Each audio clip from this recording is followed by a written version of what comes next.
everyone, welcome to The Explainer. Today, we're basically doing a strategic training session for any of you out there managing automated systems. As artificial intelligence and algorithmic tools take on these massive operational roles, the question of how, when, and why humans intervene has really become the defining governance challenge of our era. So let's dive right in. Look, we all know automation without real oversight is basically a ticking time bomb, right?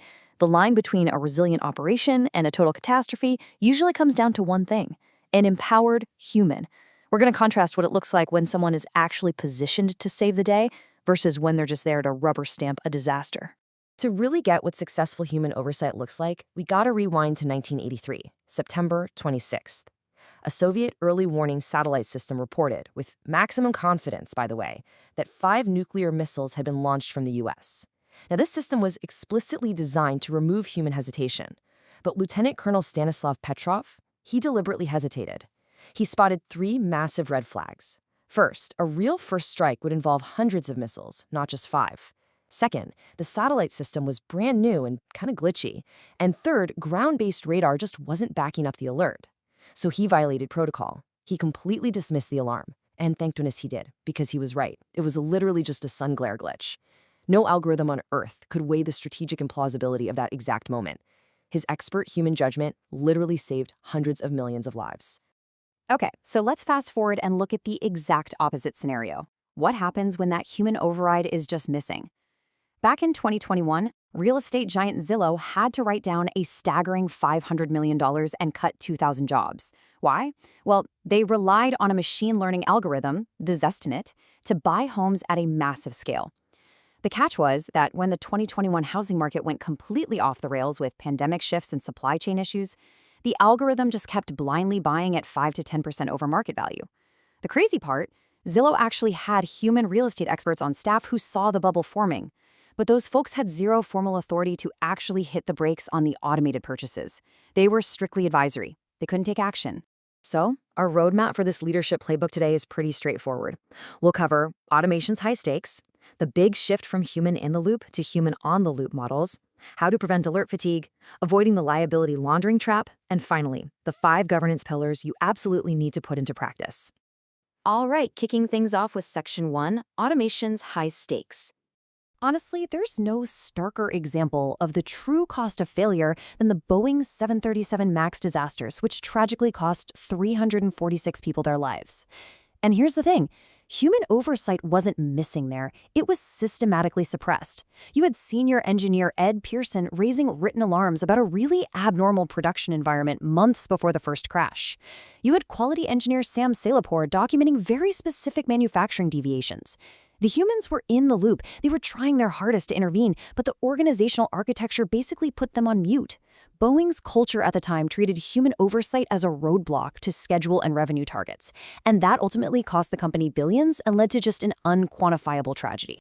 Moving right along to Section 2, HITL versus HOTL models. So there is a massive fundamental distinction between these two models. In a traditional human-in-the-loop, or HITL setup, humans are sitting there approving or rejecting individual automated decisions. But let's be real, at a massive scale, that breaks down super fast. What leaders actually need to do is shift toward a human-on-the-loop, or HOTL architecture. In this model, humans are governing at the meta level. They're designing, auditing, and recalibrating the system's boundaries, rather than just clicking approve on every single output. They step in when the system drifts outside of its defined parameters. And actually, this is the exact model endorsed by major frameworks, like the EU AI Act and the NIST AI Risk Management Framework. Which brings us to Section 3, preventing deadly alert fatigue. So why exactly does that traditional decision-by-decision oversight fall apart? Well, sociologist Diane Vaughan actually coined this term, the normalization of deviance, when she was analyzing the Challenger space shuttle disaster. It basically shows how teams will gradually just accept anomalies if a catastrophe doesn't happen right away. In our automated systems, we call this alert fatigue. And let me ground this in some hard data for you. A 2019 Ponemon Institute study looked at cybersecurity teams processing over 1 million events a day. You know what they found? 44% of them literally just ignore the alerts. Almost half. The sheer volume just completely crushes human motivation. The human essentially just becomes another cog in the automation. And listen, it is definitely not just cybersecurity. A 2018 study in the Journal of the American Medical Informatics Association found that highly trained physicians overrode 95% of drug interaction alerts. 95%. Now, a lot of these were clinically significant, but hitting override had just become their default reflexive response to being totally saturated with alerts. It just goes to show that overwhelming alert volume will turn even the most highly trained human experts into reflexive rubber stamps. Okay, so how do we actually fix this? The actionable solution here is what's called tiered human embedding. Instead of forcing someone to review every single flag transaction, you position your human experts strategically at critical inflection points. That means bringing human judgment in during scenario calibration reviews, during those really high-risk onboarding decisions, and during periodic algorithm audits. To give you some perspective, in the global financial sector, mid-tier banks that adopted this exact collaborative approach saw a 65% drop in false positive volume. And on top of that, it dramatically improved the quality of their regulatory reporting. It's a total game changer. All right, Section 4, the liability laundering trap. Now we have to talk about liability laundering. This is a term coined by AI ethicists like Dr. Kate Crawford, and it is something you absolutely need to watch out for as a leader.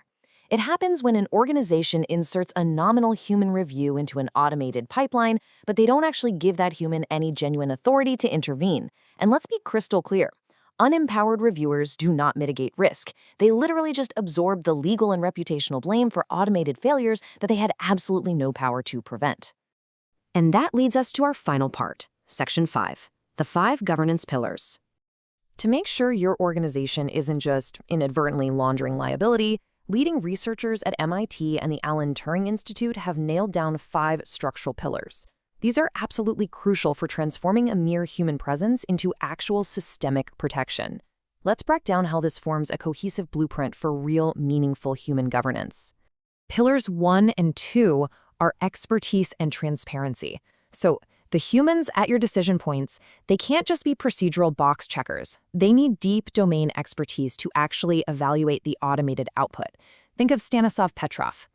And transparency is non-negotiable here. The algorithm's reasoning has to be legally legible. If it's just some black box that your human experts can't interrogate, it simply cannot be meaningfully overseen. Moving on, pillars 3 and 4 are really the operational muscle of the whole thing: intervention capability and psychological safety. Your human reviewers must have formal, completely frictionless authority to pause, override, or escalate an automated process. And this is key. Your organizational culture has to actively protect the people raising these concerns rather than punishing them. I mean, think back to the Boeing case we talked about earlier, right?